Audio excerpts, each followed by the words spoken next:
ప్రియమైన సహోదరి సహోదరులకు ప్రభు పేరిట వందనాలు. అందరికీ ప్రైజ్ లార్డ్. ఈరోజు ప్రత్యేకంగా ఆర్థిక సమస్యలతో ఎవరైతే బాధపడుతున్నారో వాళ్ళ గురించి నేను భారంతో ప్రార్థన చేస్తాను. దయచేసి ఏకీభవించండి. ప్రియమైన మా పరలోక తండ్రి, యేసుక్రీస్తు ప్రభు పరిశుద్ధ నామమును బట్టి మీ సన్నిధికి వస్తున్నాం నాయన. ఈ రాత్రి సమయంలో ఎక్కడైతే ఇద్దరు ముగ్గురు మీ నామములో కూడి ప్రార్థన చేస్తారు ప్రభా, అక్కడ మీరు ఉంటా అంటున్నా దేవా. మీకు స్తోత్రం దేవా. నాయన ప్రత్యేకంగా మేము స్తుతిస్తున్న ఈ అవకాశం ఇచ్చిన దానికి స్తోత్రం తండ్రి. ముఖ్యంగా నాయన మీ బిడ్డలను జ్ఞాపకం చేసుకోండి. చాలా మంది ఆర్థికంగా ఇబ్బందులు ఉన్నారు ప్రభా. మీ కృపలో జ్ఞాపకం చేసుకోండి. మీ దయతో దర్శించండి.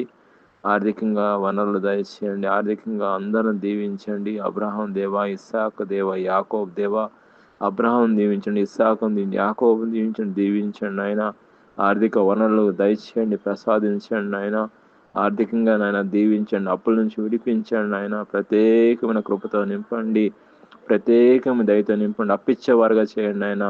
ఆర్థికంగా ప్రతి విషయంలో మీ కృప నిండుగా మెండుగా సమృద్ధిగా దయచేయండి నాయన. అదేవిధంగా ఆర్థిక ఇబ్బందులు కాకుండా ఎవరైతే ఏకీభవిస్తున్నారో వాళ్ళను కూడా మీ కృపలో జ్ఞాపకం చేసుకోండి, దర్శించండి. ప్రతి ఒక్కరిని పేరు పేరు వంతెన ఆశ్రయించి కాపాడు దీవించమని ప్రభువైన యేసుక్రీస్తు పరిశుద్ధ నామమున బట్టి ప్రార్థన చేస్తున్నాం తండ్రి.